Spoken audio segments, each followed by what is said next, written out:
कभी आपने ऐसे लोगों को देखा है जो किसी भी पार्टी में या कहीं भी जाते हैं और सबसे एकदम घुल मिल जाते हैं, और हम सोचते हैं यार ये लोग कैसे कर लेते हैं, लगता है जैसे ये पैदाइशी ही ऐसे हैं।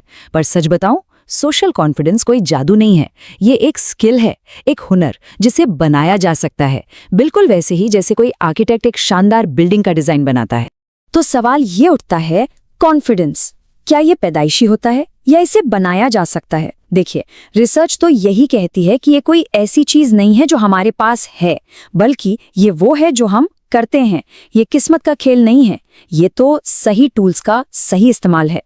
और यहीं पर आता है वो सबसे बड़ा, सबसे महंगा झूठ जिस पर हम में से कई लोग यकीन कर लेते हैं कि मेरा शर्मीलापन तो मेरी पर्सनालिटी है, मैं तो ऐसा ही हूं। ये जो सोच है ना, ये एक बहुत बड़ी गलतफहमी है जो हमें आगे बढ़ने ही नहीं देती। ये मानना कि हम बदल ही नहीं सकते, बस यही सोच हमें सोशल लाइफ में साइडलाइन पर खड़ा कर देती है। और यही है वो फ्लॉड ब्लूप्रिंट, वो गलत नक्शा। ये जो यकीन है कि भाई कॉन्फिडेंस तो फिक्स्ड है, ये हमारे चारों तरफ एक अदृश्य दीवार खड़ी कर देता है। ये हमें कोशिश करने से पहले ही रोक देता है, क्योंकि मन में बैठा होता है कि अरे हम तो बदल ही नहीं सकते। और पता है ये दीवार क्या करती है? ये हमें एक दर्शक बना देती है। हम बस दूर से देखते रहते हैं, लोग बातें कर रहे हैं, हंस रहे हैं, कनेक्शंस बना रहे हैं।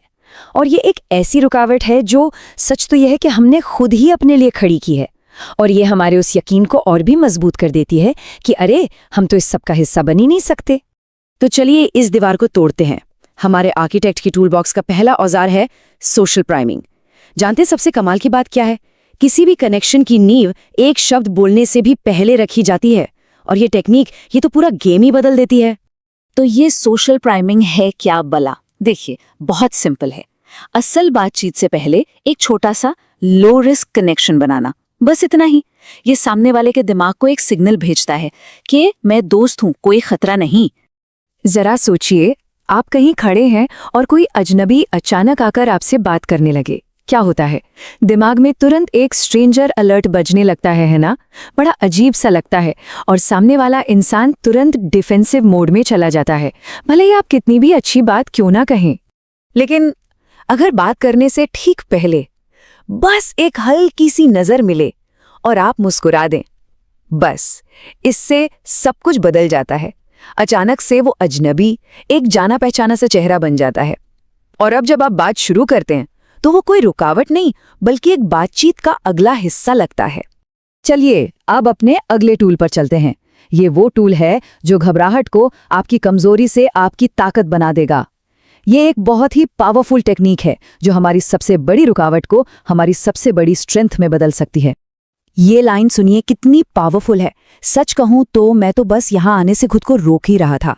देखिए, ये लाइन आपकी घबराहट को छिपा नहीं रही, बल्कि उसे मान रही है। और ये ईमानदारी ये सामने वाले को एकदम रिलैक्स कर देती है। आप अचानक से ज्यादा भरोसेमंद और रिलेटेबल लगने लगते हैं। और पता है, हार्वर्ड की रिसर्च भी यही कहती है, जब हम अपनी नर्वसनेस को मान लेते हैं ना, तो उसका असर हमारे शरीर और दिमाग पर लगभग तुरंत कम हो जाता है। सोचिए, अपनी घबराहट को छिपाने में, कूल दिखने में हमारी कितनी सारी मेंटल एनर्जी चली जाती है, और जैसे ही हम उसे मान लेते हैं, बूम, वो सारी एनर्जी फ्री हो जाती है असल में उस बातचीत में प्रेजेंट रहने के लिए। इसको ऐसे देखिए, जब कोई कूल और बेफिक्र दिखने की कोशिश कर रहा होता है तो उसकी 70% मेंटल एनर्जी तो बस घबराहट छिपाने में ही खर्च हो जाती है। अब बताइए, असली कनेक्शन बनाने के लिए बचा क्या? सिर्फ 30%। लेकिन जिस पल हम अपनी घबराहट को मान लेते हैं तो सिर्फ 10% एनर्जी लगती है उसे मैनेज करने में, और बाकी की 90% एनर्जी वो पूरी की पूरी फ्री हो जाती है सामने वाले इंसान पर फोकस करने के लिए। और ये जो एक्स्ट्रा मेंटल एनर्जी है ना, यही हमें हमारे अगले टूल तक ले जाती है। ओके, हमारा तीसरा टूल, ये बातचीत का पूरा मकसद ही बदल देता है। इसका फोकस खुद को इम्प्रेसिव दिखाने से हटकर सामने वाले को सच में जानने पर चला जाता है। इसे हम कह सकते हैं जिज्ञासा का कंपास। और ये बदलाव होता है बस 2 सिंपल स्टेप्स में। पहला, अपने बारे में बताने के बजाय सवाल पूछना, और दूसरा, इम्प्रेस करने की जगह समझने की कोशिश करना। जैसे ही आप ये करते हैं, वो जो इंटरेस्टिंग बनने का प्रेशर होता है ना, वो तुरंत खत्म हो जाता है। तो सबसे जरूरी बात क्या है? लोग इम्प्रेसिव लोगों से कनेक्ट नहीं करते, लोग इंटरेस्टेड लोगों से कनेक्ट करते हैं। जब कोई सच में आप में दिलचस्पी लेता है, ये जानने में कि आप कौन हैं, तो ये किसी भी तरह के दिखावे से कहीं ज्यादा अट्रैक्टिव होता है। और अब हम आते हैं अपने आखिरी हिस्से पर, आखिरी फैसला।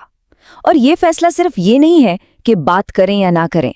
असल में ये दो अलग अलग तरह के डर के बीच का चुनाव है। देखिए, एक तरफ है एक पल का डर, वो कुछ सेकंड्स की बेचैनी जो किसी से बात शुरू करने से पहले होती है। और दूसरी तरफ है पूरी जिंदगी का डर, वो क्या होता अगर का भारी बोझ जो बात न करने की वजह से हमेशा आपके साथ रह जाता है। किसी से बात करने का जो सोशल रिस्क है, वो जो अजीब सी घबराहट होती है, जानते हो वो कितनी देर रहती है? ज्यादा से ज्यादा 30 सेकंड, बस। ये एक बहुत ही छोटा पल भर का एहसास है, लेकिन उस पल में पीछे हटने का अफसोस वो हमेशा के लिए रह सकता है। दिनों तक, हफ्तों तक, शायद सालों तक दिमाग में घूमता रहता है। अब जब आप इन दोनों को साथ में रखकर देखते हैं तो चॉइस एकदम क्लियर हो जाती है ना? एक बातचीत वो तो बस कुछ देर की होती है, टेम्परेरी, लेकिन एक कनेक्शन वो आपकी जिंदगी बदल सकता है। ये फैसला करना कि सामने वाले से बात करना उन 30 सेकंड की बेचैनी से ज्यादा कीमती है, ये आपकी जिंदगी के कुछ सबसे बेहतरीन रिश्तों की शुरुआत हो सकता है। तो सवाल यही है, आप क्या बनाएंगे?